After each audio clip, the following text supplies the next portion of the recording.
and welcome into Poke the Bear episode 66. Conor, 66. This is the first Poke the Bear episode, the nobody episode. Nobody in Bruins history, according to hockeyreference.com, has ever been number 66. That's why I feel like 66 not like a crazy number to have. I mean, Mario Lemieux was 66. I don't know any other 66s, but I'm surprised no one's been 66. It is slightly surprising, but at least it's good that we're hitting this point where, I mean, eventually down the road we're going to get into the hundreds, right? So we might as well brace for it now. And it's actually kind of reassuring that we're not missing anyone, because I don't want like Spoke Z or anyone to get rattled the fact that we're missing names. Like it's good to know that we have a clean slate starting with this episode. I wonder if we'll ever hit a point in human history where like every number's retired and they have to switch to like triple digit numbers, That'd be Like sick. will the Celtics have to do that at some point because they retire like every single They, number? they might have to, yeah. Like we joke, but like they're running out pretty soon. Running out. Or you have guys be like negative numbers, like, oh yeah, you know, Jimmy John is negative Noted 2. submaker, yes, Jimmy John. yes, Or Papa Gino. He's negative yes. 5. Anyways, that is Conor Ryan, Evan Marinofsky. Conor, how you been? Evan, doing well. How you doing? I'm doing fantastic. So Bruins have played 2 games, and now the schedule kind of gets normal for a bit. A little Uh, bit. a little bit. They lost to Philly 6-3 Wednesday night. We waited like 2 weeks, or not 2 weeks, but like Felt 2 like years. felt like 2 years, yeah. Yeah, felt like years to watch them lose to Martin Jones. Very fun. And then they play the Sabres on Friday night. So obviously just 2 games. Hard to overreact on stuff, but why not Eh, overreact a little bit? But Bruins one fans are area, Bruins fans overreacting, Evan. What are you yeah, talking about? never. But one area you should not overreact in, and this is something that I've noticed, and I know you've noticed over the past 2 games, is first going into the season, it was there's a goalie controversy. Linus Ullmark's not playing. There must be a controversy. And then Swayman gets game 2, and Swayman looked terrible. Swayman had a bad game. First real bad game of his young career. And everyone's, I saw DJ Bean tweet something like, well, what did you expect? He's young. We expected, the Bruins expected him to be insanely good, and he's not. And it's like, no, Swayman's fine. He's young. Young goalies have bad games from time to time. That comes with being a young goalie. Yeah. Um, is there cause for concern? No. Like it's crazy. Like, and you said like even young goalies go through tough stretches. So do great goalies. Great goalies friggin' suck sometimes. Like you have bad days where you just want to burn the game tape. And I was on for Jeremy Swayman. Like within the context and looking through the lens of just one game, it's a miracle that we've gotten this far into Swayman's, small sample size of the NHL where he's had a stinker. Like this has been an outlier so far, which is a good problem for the Bruins in terms of not having to deal with this yet. But I imagine if you ask Bruce Cassidy and his staff, were you expecting this at some point? They'd have to say yes, right? Sometimes you just don't have it. And for a rookie goalie, you're going to hit these bumps in the road in terms of their development. So if I'm a Bruins fan, I'm not overreacting. Again, try to tell them that. But over one game like this, I mean, the defense in front of him didn't help him out, but Swayman, there's no sugarcoating. Just he was late on a few plays. Like that game very well could have been like a 4-3 game if it wasn't just stopping a few of those chances that were developing in front of him. Bad rebound control. So, is it anything to get worked up over? I don't think so. I mean, it's the same as you said. People are ready to. Just a few days ago, people were like, why did we spend $5 million on Linus Ullmark when Jeremy Swayman's going to win the Calder? Like, what are we worried about? It's like, because you have to imagine these are going to be bumps on the road for a young goalie. So, is it anything worth fretting over? No. It's going to be interesting to see how he builds off of it. As poised as Swayman has been, seems like he's always a very positive guy. It'll be interesting to see just how he reacts to maybe the first, roadblock he's had to deal with in terms of building off of this. He had plenty of momentum both last year going into this year, taking that opening night start. Seemed like everything was going well for him. We'll see how he kind of deals with the first little bit of adversity up in the NHL level. But to now all of a sudden, head down to the doomsday bunkers and, go DEFCON 1.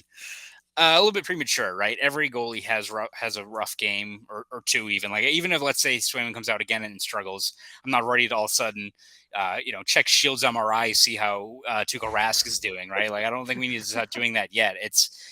I wrote a column a few days ago talking about just how it's far too early in the season to have any sort of goalie controversy, considering one, it's not fair to, paint, a guy like Ullmark with a broad brush off of a few bad preseason games, nor is it fair to run with the fact that Swayman's a franchise goalie just yet. I think you need to give both those guys ample amount of time and reps to sort things out and kind of deal with this situation that's not going to get settled for a while. So, is it ideal? No. Would you have liked a shutout and like the Bruins to beat Martin Jones? Of course. But sometimes it doesn't work out that way. And for a rookie goalie, just as promising as they are, they hit these bumps in the road. So it shouldn't really surprise Bruins fans as much as go on Twitter, go on any message boards. Seems like it's pretty dour out there right now. Yeah, so you hit it. I mean, both of these guys have something in common. They've lacked looks. You have not seen Linus Ullmark in black and gold very much. Jeremy Swayman had, what was it, 11 games last year? 10 games. And then 10 games last year. Home opener. He also had that, he came in relief against the Islanders in game 5 last year. Wasn't too great, but it was a relief appearance. So you haven't seen much of Swayman either. So you can't sit here and say, oh, it's official. Jeremy Swayman, bust. You need someone behind him ready to go because he's not ready to be a starter. And you also can't be like, well, Linus Ullmark sucks. Linus Ullmark, what a waste of money. You have no idea yet. You don't. Now, was Ullmark good in the preseason? Hell no. No, he wasn't good. We're not saying he was. But at the same time, he's a free agent. He's in a new place behind a new defense. That happens. It happens. Again, I've said all along, I think Ullmark's going to hit his stride mid-season. Sometime mid-season, you're going to see him go on a real run. Whether or not he takes a starting job, I don't know. Mid-season's also when Tuukka Rask could come back. So you don't know there. But I don't see. And also Ullmark posted that picture on Instagram, I believe, of him hugging Swayman, if I'm correct about that. So I don't think they hate each other yet. No. I don't think they hate each other. There's there are no fights in the locker room over those two. But yeah, I don't think a goalie controversy is brewing anytime soon.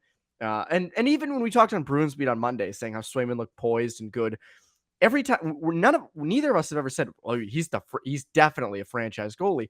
What we've said the entire time is like, well, he could definitely be one, but we need to see a little bit more out of him if we're gonna dub him that. And by more, I mean like a season or two. Like this is not like one season or anything. So on the goaltending side, I do think that there's a lot of overreacting, but that's the fun of it, right? I mean, that's the fun of hockey season. We overreact to stuff. Where there is not overreaction, and I think this is something that could be an issue going forward, is on D. You saw it on Wednesday night. Turnovers, sloppy play, missed coverages, especially, and Bruce highlighted this after the game with Mike Riley and Brandon Carlo.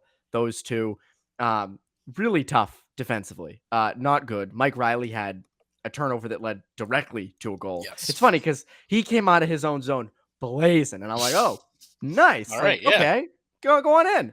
And just immediate turnover, go right the other way, and they immediately score. But on that play, I will say, shout out to Taylor Hall, who back-checked hard. Back-checking God, apparently. Ever since he got to the Bruins. Yeah, so much for all these people who are like, oh, he's past his prime, he sucks, he's not hard work, he doesn't care about his team. That back check actually almost stopped a goal. He was this close to just pulling that puck off the line. But that does not discount the fact that, again, the Bruins defense, there's some trouble there right now. Yeah, no, it was definitely concerning. And it's disheartening in a way because we saw Bruce Cassidy before the game go back to that top pairing of McAvoy and Grzelcyk. He mentioned that that Bergeron line plus McAvoy and Grzelcyk are probably going to get a lot of looks with Philly's top line, which is Giroux, Couturier, and Konechny, which skilled line, but not overly physical. I think Konechny has a little bit of a bite to his game, but it's not like you're matching them up and they're going to be knocking around Grzelcyk. So I think the Bruins saw an opportunity. All right, we can overload our top group and see how it does. And what do you know? They looked pretty good. I think Grzelcyk and McAvoy were out there together. The Bruins outscored Philly 2-0. Trademark kind of game from both of them, moving the puck with authority, avoiding pressure. supporting the pucks at the blue line, feeding it back in, extending ozone time, as expected. Great. No surprises there. You put McAvoy and Grzelcyk together, especially with the Bergeron line, they're going to look pretty good. Problem is, when you switch that lineup around, you get a situation where you have Derek Forbort with Connor Clifton, which did not go well. Forbort, pinches up high, gets caught, and then all of a sudden there's that 2-on-1 that leads to Atkinson's first goal. And then I think probably based on Bruce Cassidy's post-game comments, the most disappointing thing was, Forbort and Clifton, third pairing going into that. Forbort still adjusting. It's to be expected. There'll be some bumps in the road. I still don't think we're going to, the jury's out on him or anything like that in terms of that he couldn't be an effective player in the right role in this team. But for Carlo and Riley, who have been together for a little bit there, to put together a performance like that, not great. And I think we all are well aware of Mike Riley's skills and, what he brings to his team in terms of his transition game, playmaking ability, especially at 5-on-5 play. Very valuable, but also when you play a style like that can lead to some Jekyll and Hyde performances, I think. And you kind of saw the latter there with how that played out there, where, as you said, bad neutral zone turnovers, that led directly to, it's not like the one where it's like, all right, loose puck, it starts the sequence that eventually leads. It was like, no, directly like bang, bang, a few seconds later, Philly's on the board. Again, is it worth, all of a sudden start looking at Hampus Lindholm or some, trade target? No, but if this team's going to succeed, especially with Swayman in net and Ullmark, I think you need to have a tighter performance. And maybe that means still splitting up McAvoy and Grzelcyk just to have another puck mover like Grzelcyk with Forbort, with Clifton. But even if you do that, you still need a better play out of Riley and Carlo. I imagine that group's going to stay the same. And, you just can't have a performance like that, especially in front of a rookie goaltender. So this hits at a point that we'll get to later in the season. And again, maybe this is overreacting, but I don't think this is. And we both agreed on this, I think, at the beginning of this. It is the beginning of the season. But preseason, they're going to need to go out and add defensemen at the deadline. I think this kind of a night like last night, even though it's 2 games in, does reinforce that. That you're, again, can you rely on Clifton as your everyday third pairing right shot defenseman? I don't know. Can you trust that Mike Riley's going to be good enough to be on your second pairing? I don't know. So it is a lot of question marks on D, which makes me think that they might have to add a left and right shot defenseman at the deadline. Also, just for depth. Like, it's not like you can even really, unless they put John Moore in there on the right side, there's no definite substitute you can put in for Clifton to send a message. Even though I didn't think Clifton was the worst last night, but even if he was, who are you putting in there to send a message to? Right. Hey, you can't do that. The only guy I would think of was Brady Lyle, but that's not right now. That's maybe the midway point of the season where he has more reps in the AHL. Maybe you turn to him if he's playing well, but as you said, there's not a guy knocking on the door right now, ready to kick the door down that makes Clifton be like, oh shit, I really got to keep on stringing together these performances or I'm going to be out of a job. Yeah, there's not even a Steven Camper back there to do that. So again, a night like last night enforces that if you are going to make a run, you do need to add reinforcements. And it's fine they enter the season like this. I think that's completely fine the way it is. It's not ideal, but given again, there wasn't a ton in free agency. Guys got signed to tons of money. You weren't going to pay Alec Martinez or even Alexiak what he got. But you're going to need to find creative ways to add on your back end. And I think that's a safe bet. They're probably going to make it the deadline, that they're probably going to add. You mentioned the Celtics. I'm going to the Celtics game on Friday night, not to cover it, going with friends. I have not been to a Celtics game. Sick brag. I've not gone to a Celtics game, I don't think, since, God, I was thinking today, 2015 or 16. Oh, okay. Yeah. That dated me a little bit, I guess. It dated you. But then I agreed to tickets, and I said, wait a second. Not only do the Bruins play Friday night, but the Red Sox play as well, Game 6. Now, I will say, if there is a Bruins game to miss, for me, Friday might be it, because I think Scott McLaughlin tweeted this out yesterday. Get ready for the influx of people. And I don't blame them. Yes. I do not blame them. Just tweeting and filling the timeline with how the hell do I watch this Bruins game? And I don't blame you, because I would be doing the same thing if I was in your shoes. So Yes, It is on ESPN ESPN Plus. Plus for people who want to know. And Plus, yes, ESPN Plus. You cannot go on ESPN and you will correct. find it. You must subscribe. So get ahead of it now because I think the Bruins' next ESPN Plus game, I want to say, is the Black Friday game against the Rangers, Is it which really? I I think didn't. so. Which that so Oh, get ahead of it now, guys. If you miss it, this one. Just be aware that the next one's a pretty big one. People like to watch that game against the Rangers every Black Friday. So do your research now because it's going. I know that on tomorrow, on Friday rather, it is going to my Twitter timeline will be inundated. People asking where the yes. fuck is the game? And I don't blame. Again, I Yes, don't blame anybody. Like that's the thing. Like as we will make fun of it, but like I do not blame you at all. Now I will say though, and we'll get to this with the State of the Atlantic later when we talk about that. I actually think ESPN Plus is worth it. I do. I've had it. I bought it for. There was a fight over the summer I wanted to watch, and I stupidly bought the whole thing. But it's been worth it because I can watch any game. Like tonight, Thursday night, for instance, when we're recording this, I can watch the Avalanche and the Predators. No, Avalanche and the Panthers. I want to watch that game, and I can watch it now because I have ESPN Plus. By the way, they're not a sponsor. They're not a sponsor yes. at all. So I'm giving my endorsement because I think it's good because you can watch any game you want. So yes, I will not have to, I guess, deal with it as much as You'll maybe still you get the will. tweets though, Evan. I can't wait. Definitely don't target them all at me. Anyways, staying on a positive note, not really. There are some injuries to the middle six on your Boston Bruins. Nick Foligno is out for Friday's game. He's day to day with what they say it was an upper body injury. Craig Smith was had a maintenance day on Thursday. Per Cassidy should be good for Friday's game, but Nick Foligno being out this early, not great. Not Not great. what you're not what you're looking for, Evan. No, No. no, it's definitely a tough hit both for him and even though he may not be the most dynamic guy on that line, I think you saw especially in that game against the Flyers where he was out and there was kind of that rotating cast in that line, kind of lost its identity a little bit, struggled to kind of string together some positive shifts. So I think beyond just the fit and the presence of the player, I think just having consistency among line mates is key, especially early in the season and with so many new faces on this Bruins team. You don't want to have another situation where DeBrusk is, cycling through multiple other wingers and what have you. So tough hit. Based on what Cassidy said, Foligno will obviously miss Friday's game against Buffalo and most likely Sunday's matinee against San Jose.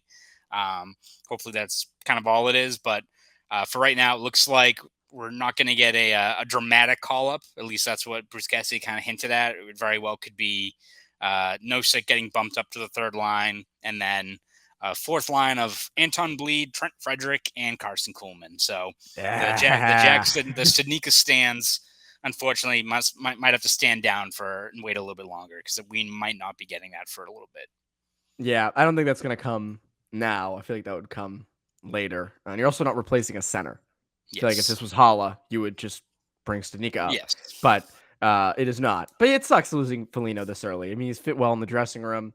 Again, that third line's been buzzing preseason games and first game. So losing him kind of sucks right now. Hopefully it's not something that is nagging him all year. But yeah, I mean, again, not great. Not the thing you want. Great. Not great at all. And again, as you mentioned, DeBrusk is the main guy I think I worry about the most because you want the consistency with him. You want, again, having veteran presences like Foligno and Hala with him. A good thing. Definitely a good thing, especially for a guy like Jake DeBrusk. So now we can talk about the State of the Atlantic Division, which is just nuts. I mean, I think it's probably the craziest division in hockey thus far. There's been so many wild things. I don't even really know where to start. I have the standings up in front of me. Right now, leading the division, Florida, Buffalo, Detroit. As we expected. As we expected. Definitely now, Florida, what I wrote in my predictions. Yes. Oh, no, we predicted it, 3 months ago. We predicted this. But Florida's been fun to watch. I mean, that team is good. Florida's good. I don't think anyone's completely surprised by that. But Buffalo is dominating their opponents. Granted, the opponents haven't been that great, but they've been outplaying them and they don't look terrible. And then Detroit has been good. I watched a little bit of Detroit and I didn't hate it. I have some guys on my fantasy team. I do fantasy hockey, which is nuts. I think most people don't, but I do. And I watched it for that. And Not a bad team. Not a bad team. So what have you thought of the Atlantic Division thus far? I'm trying not to get carried away by what we've seen over the first week, as you said. Buffalo's, I think, more surprising. Not only the fact that, as you said, they're playing some pretty subpar opponents. So, and how many times have we gone through this before when they actually have had more talent? We're like, oh, this could be the year, and then it gets to like after Thanksgiving, and they completely fall apart. So, What year not, was that when they first did that? Was that 2018, 19? I They want to were say it was. I want to like say it was 18-19, where they like were Jeff like, Skinner was absurd yep. in that November month. Yeah, that was that year. So I mean, for this team, give them credit. I think they're at least playing more structured hockey. I think if you look at kind of the underlying numbers, it's a lot of kind of boring hockey, but they're playing a structured game. They're not getting beaten foot races. They're not letting, grade A chances develop in front of their goalies. So they're playing the right formula to kind of grind out wins with the talent they have. So kudos to them. I have to imagine eventually the dam's going to break there. So not too worried about that. Florida's been as advertised. Great. I mean, that team's going to be right up there. And Montreal, 0-4. Not great. I imagine, we expected there was going to be a drop-off. Obviously, Carey Price is away for the team right now. Mark Bergevin pretty much said that Shea Weber's done, which is not great for that team. But still, even if I think the expectations were that Montreal was going to take a step back from getting to the Stanley Cup final last year. Like, I don't think people knew that probably wasn't going to happen again. But with that young core, you expected them to at least be competitive, maybe push for that 4 seed in the Atlantic. It looks pretty rough right now. Looks like, it's not just the fact that they've got a lot of young players, seem pretty disengaged, getting beat by the San Jose Sharks. Not exactly what you're looking for that team. So Sabres we'll see too. Sabres Beat them as Sabres well. too. Yep. So not great for them. Makes it easier for the other teams that could be on that 3 seed, 4 seed. Makes things a little bit easier in terms of whether that's Boston, Toronto. You've got kind of this, even though Buffalo and Detroit are doing well, we have to imagine it's eventually going to be, the top 4 of Tampa Bay, Florida, Boston, Toronto. Like, I think that's pretty, yeah, I know I'm being really bold here. I'm throwing out the crazy proclamations, but you have to imagine that's already kind of the set tier, and having Montreal really kind of slip off as well is going to make that much better. So no real surprises. And maybe the least surprising news of all, Nikita Kucherov is going to be on LTIR. So yeah, not great for them for right now, but we'll see what happens a few months down the road. Oh yeah. I think I'm gonna make a hot prediction here. Okay. I'm betting he comes back at the start of the postseason. You won't believe this. I'm so glad this is being recorded because I'm gonna clip this, and when it inevitably doesn't happen, I know it's a bold take, so I'm gonna hold you to exposed. It now. Yeah. No, that didn't surprise me at all. I laughed so hard when I saw that he was not only, well, I didn't laugh at his injury, but I laughed that he made, well, yeah, you hurt. No, I laughed at the fact that he just went on LTIR. It's like, oh, it's just a repeat of last year, and they're going to go out, and someone tweeted this. I was like, Jack Eichel's on a plane already to Tampa Bay. Like, he's already there. It's funny though, I'm looking at this Montreal team, just the box scores, the stats. No one has above 2 points. They've played 4 games. There's only 2 people with 2 points. There's no other production. Like, there's a couple guys with 1 point, and then it's nothing. There's Tyler Toffoli 0. It's like Drouin is the only one who's scoring for them. Drouin has 2 goals. That's the most on the team. The next is I think Chris Weidman with 1, and then that's it. They have 3 goals. So you're telling me that Cole Caulfield's you're telling me that Cole Caulfield's not going to score 40 goals like everyone said he was at the start of the year? Which is annoying because I put him on my top NCAA players for this year. I put him above Kyle Conor. I put him above who was the other that I missed? There was Jacob Slavin. I put Cole. I really took a big leap there. And this is Caulfield's year, so put up 25 goals, and so far nothing. Nick Suzuki, Brendan Gallagher. So they are. There's not a lot going on. Maybe Thomas Tatar is the actual key until he'll eventually will not show up in the playoffs as he does every year. But regular season, Corsi God, Thomas Tatar is your guy. Beautiful. I'm not surprised though. I mean, I'm surprised it's this bad, but I'm not surprised this team regressed. I think out of all the things in the Atlantic that's happening right now, I think this is the one that's probably gonna be consistent throughout the years. Montreal's not going to be good. Like, yes. I don't know why people. I mean, again, it's a cool young core, I guess, but like that's about it. I don't know. And also they don't have Carey Price in net. You have Jake Allen. Like you don't like that's a big loss. So I'm not surprised by this. I don't think it'll change much. I mean, maybe they'll win a game. That'd be cool. Maybe they'll do it. But yeah, that's been the Atlantic. I mean, I don't think there's that's a lot of like weird little things. A lot of teams have played a happening. lot of hockey, and there's the Bruins. So Yes, I know. By the way, the Bruins are in 7th place right now. Time to sell everybody. Exactly. 7th place. What a disappointment. And speaking of disappointments, by the way, the Kraken, which the Seattle Kraken. I mean, as you know, too many people had high predictions for them. But like once they, I feel like we all said once they like did their draft, we were like, wait a second, how's this team supposed to compete? How are they going to score? And I mean, honestly, the more concerning thing so far has been the defense. I mean, they've had some bad breakdowns. That Lozon looks great over there.